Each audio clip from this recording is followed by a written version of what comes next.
Media நேயர்களுக்கு வணக்கம். இன்றைய உலக முக்கிய செய்திகள். முதலில் தலைப்புச் செய்திகள். இன்றும் மாயமாகவே இருக்கும் மலேசிய விமானம் மீண்டும் தொடங்கிய தேடுதல் வேட்டை. சீனாவில் 4 கனடா நாட்டினருக்கு மரண தண்டனை நிறைவேற்றம். பிரான்சுடன் கைகோர்த்த கனடா. ஏமன் மீதான அமெரிக்க தாக்குதல்கள் நிறுத்தப்பட வேண்டும், ஈரான் எச்சரிக்கை. உக்ரைன் போரை முடிவுக்கு கொண்டுவர அமெரிக்கா மற்றும் ரஷ்யா ஒப்புதல். முதலில் ஏவுகணை தாக்குதல், ஒளியெழுப்பும் சைரன்கள், மீண்டும் தீவிரமடையும் இஸ்ரேல் கமாஸ் போர். ரகசிய ராணுவ படை தளத்துக்கு சென்ற பிரதமர் நெதன்யாகு.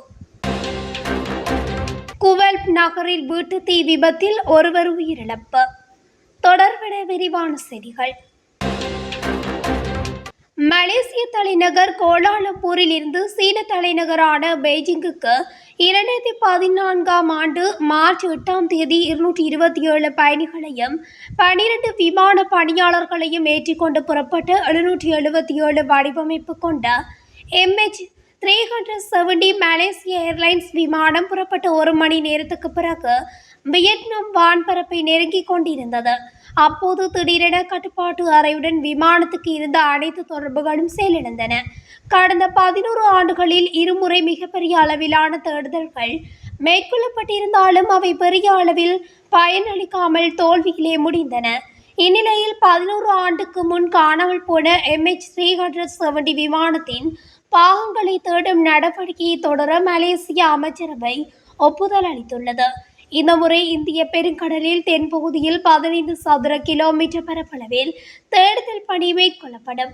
அதற்காக பிரிட்டனில் செயல்படும் ஓஷன் இன்ஃபினிட்டி நிறுவனத்துடன் மலேசியா ஒப்பந்தம் செய்துள்ளது. விமானத்தின் சிதைவுகள் கண்டுபிடிக்கப்பட்டால் மட்டுமே மலேசிய அரசாங்கம் அந்த நிறுவனத்துக்கு கட்டணம் செலுத்தும் என தெரிவிக்கப்பட்டுள்ளது. சீனாவில் கனடா நாட்டைச் சேர்ந்த 4 பேருக்கு மரண தண்டனை நிறைவேற்றப்பட்டுள்ளதாக தெரிவிக்கப்பட்டுள்ளது. சீனாவில் போதைப்பொருள் வழக்கில் கைதான 4 கனடா நாட்டினருக்கு மரண தண்டனை விதிக்கப்பட்டிருந்த நிலையில் அவர்களது தண்டனை நிறைவேற்றப்பட்டுள்ளதாக கனடா வெளியுறவுத்துறை அமைச்சர் மெலானி ஜோலி தெரிவித்துள்ளார். இந்நிலையில் அந்த 4 பேரை பற்றிய தகவல்கள் அவர்களது குடும்பத்தினரின் வேண்டுகோளுக்கு இணங்க வெளியிடப்படவில்லை. ஆனால் அவர்கள் நால்வரும் சீனா மற்றும் கனடா ஆகிய 2 நாடுகளிலும் குடியுரிமை பெற்றிருந்தார்கள் என கூறப்பட்டுள்ளது.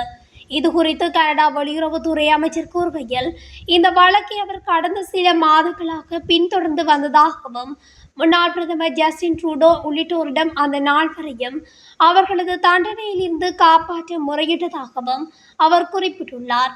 இதற்கு பதிலளித்து பேசிய கனடாவின் சீன தூதரக பிரதிநிதி, தற்போது மரண தண்டனை நிறைவேற்றப்பட்ட 4வரின் குற்றங்களுக்கும் தகுந்த ஆதாரங்கள் உள்ளது என்றும் இதுபோன்ற பொறுப்பேற்ற கருத்துக்களை கூறாமல் சீனாவின் சட்டத்தை மதிக்குமாறு கூறியுள்ளார். இந்நிலையில் போதைப்பொருள் கடத்தல், ஊழல் மற்றும் உளவு போன்ற குற்றங்களில் கைதானோருக்கு சீனாவில் மரண தண்டனை விதிக்கப்பட்டு வருகின்றது. ஆனால் வெளிநாட்டவருக்கு விதிக்கப்படும் மரண தண்டனை மிகவும் அரிதாகவே நிறைவேற்றப்படும் என்று கூறப்படுகிறது.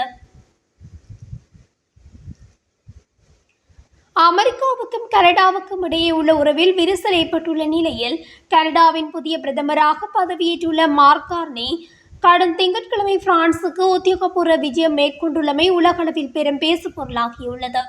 கனடாவின் புதிய பிரதமராக கடந்த வெள்ளிக்கிழமை பதவியேற்ற மார்க் கார்னி தமது முதலாவது வெளிநாட்டு ராஜதந்திர பயணமாக பிரான்ஸ் நாட்டுக்கு விஜயம் மேற்கொண்டிருந்தார்.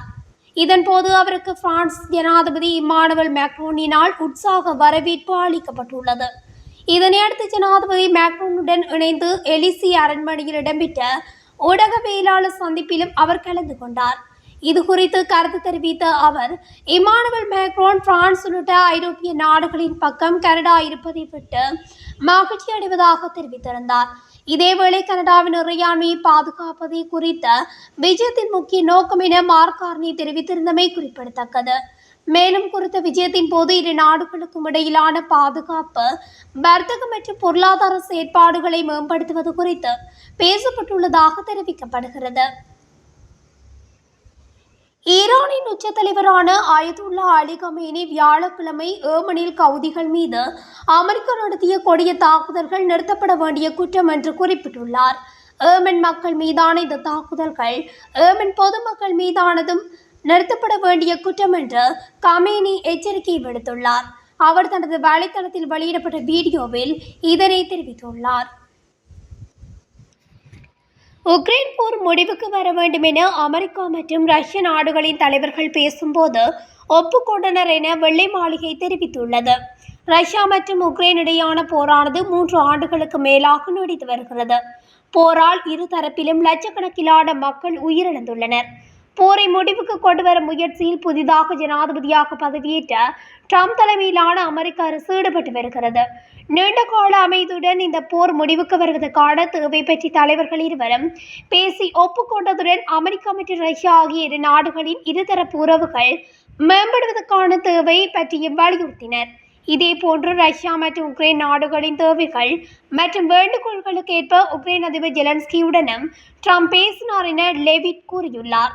போரில் செலவிட்ட தொகையை மக்களின் தேவைக்கு சிறப்பாக பயன்படுத்தி இருக்கலாம் என்றும் ட்ரம்ப் தொடர்ந்து கூறி வருகின்றார். இந்நிலையில் அமெரிக்காவின் வெள்ளை மாளிகையின் ஊடக செயலாளர் கரோலின் லெவிட் செய்தியாளர்களிடம் பேசும்போதே இதனை தெரிவித்துள்ளார்.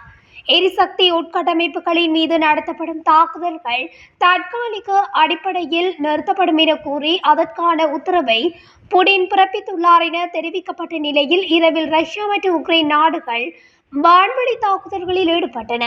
எனினும் ஒரு விரிவான போர் நிறுத்த ஒப்பந்தம் அவசியம் என அமெரிக்கா கூறியதும் இந்த தாக்குதல்களை ரஷ்யா நிறுத்தியது என CNN வெளியிட்ட செய்தி தெரிவிக்கின்றது.